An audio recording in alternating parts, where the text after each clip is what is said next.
Olá, Expert! Hoje, depois de tanto tempo sem vídeo neste canal, vai ser um presente para você.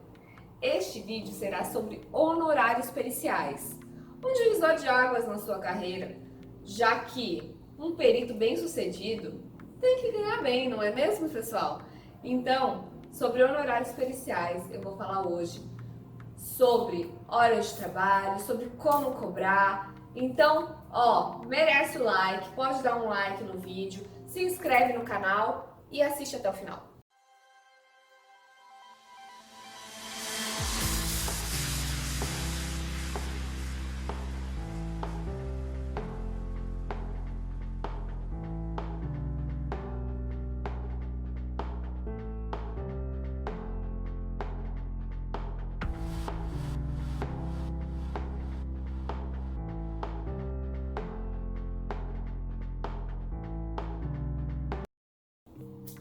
Eu tava querendo gravar esse vídeo tem tempo.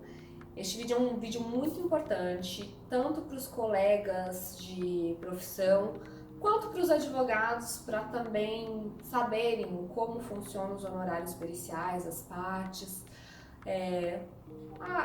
do judiciário mesmo, para conhecerem um pouco sobre honorários.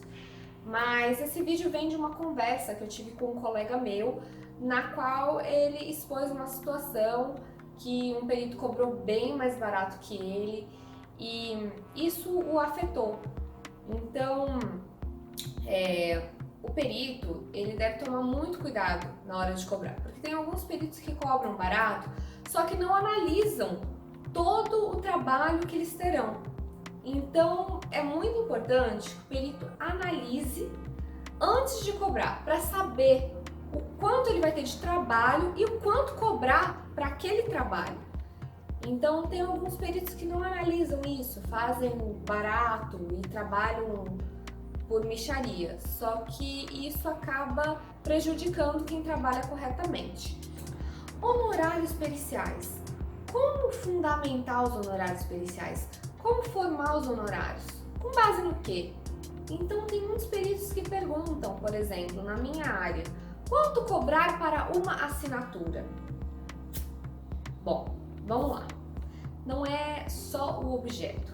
Você tem que analisar todo o trabalho que está por detrás do objeto pericial. Eu costumo dizer que tem 3 maneiras de se calcular os honorários. Os honorários eles podem ser calculados pelo valor da causa, pelo objeto a ser periciado e pelas horas gastas pelo perito. Então são essas 3 maneiras. Bom, quanto ao objeto, é mais comum que peritos na área de avaliação imobiliária, na área de engenharia, fundamentem os seus honorários no objeto. Então, por exemplo, um prédio, uma construção, é algo que se visualiza ali e o objeto, quanto maior vai ser o trabalho do perito, na maioria das vezes. Então, geralmente, quanto ao objeto, são fundamentadas perícias, no caso de engenharia, avaliação de imóveis. Tem alguns peritos que fundamentam pelo valor da causa. Então, analisando quanto aquela causa vale, o quanto que envolve aquela ação, o perito fundamenta os seus honorários de acordo com o valor da causa. Geralmente são em casos contábeis, os casos em que aquele montante será importante para a perícia.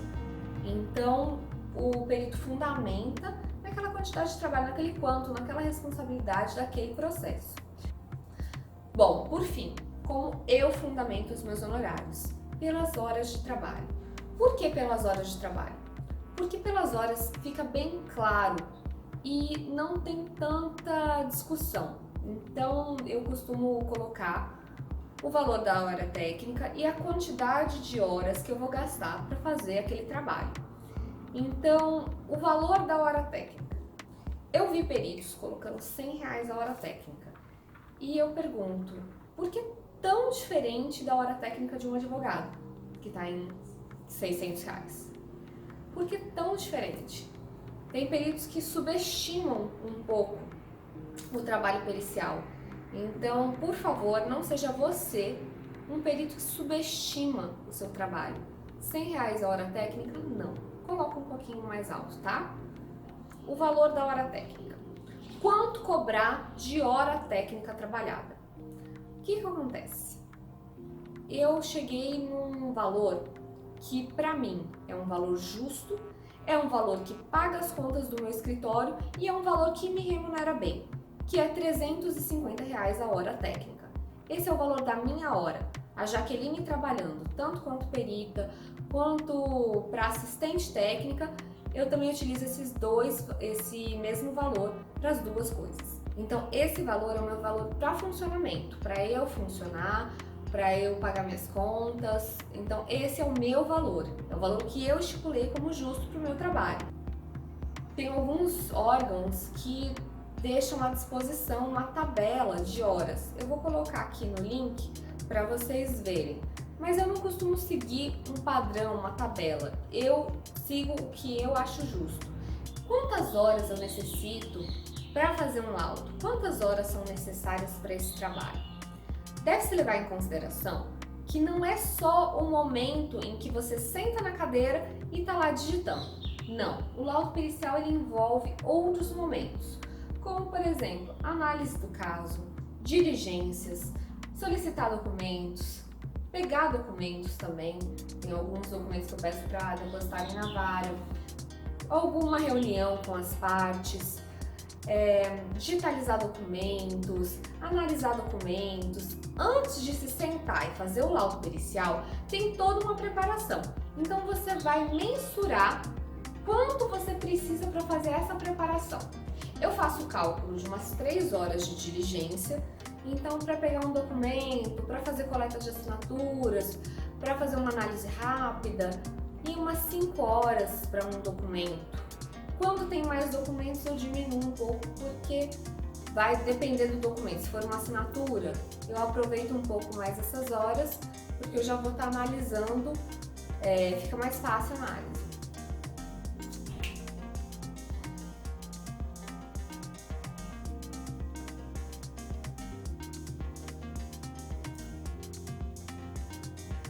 Para análise, eu utilizo umas 5 horas por documento. Então, um documento, umas 5 horas para fazer a digitalização desse documento, para pegar o microscópio e analisar esse documento com base no microscópio, com ampliações, melhoramento de imagem, tudo isso demanda tempo, tá? Não é só escrever. Então, tem toda uma trajetória para você percorrer antes de digitar o documento. E o laudo pericial eu coloco 5 horas. Por que 5 horas? Porque depois de toda essa análise, você vai sentar, pegar todos esses elementos e organizar no laudo. E isso dá trabalho. Porque é você sentar, é você colocar ali da melhor forma, é você redigir aquele texto, você corrigir, você revisar, colocar a imagem ali, melhorar a imagem. Então tudo isso você vai fazer no laudo pericial. Você vai precisar desse tempo para sentar e fazer seu laudo pericial. Então, eu coloco mais ou menos isso de horas técnicas, mas vai depender do documento, vai depender se esse documento dá mais trabalho, se vai ter mais diligência, se vai ter menos diligência, mas é o quanto eu costumo seguir. E aí, gostou desse vídeo? Curte o vídeo, se inscreve no canal e cobre honorários justos, porque o perito que não cobra honorários justos, que reduz os seus honorários para conseguir um cliente, ele menospreza a sua área. Então, cobre honorários justos.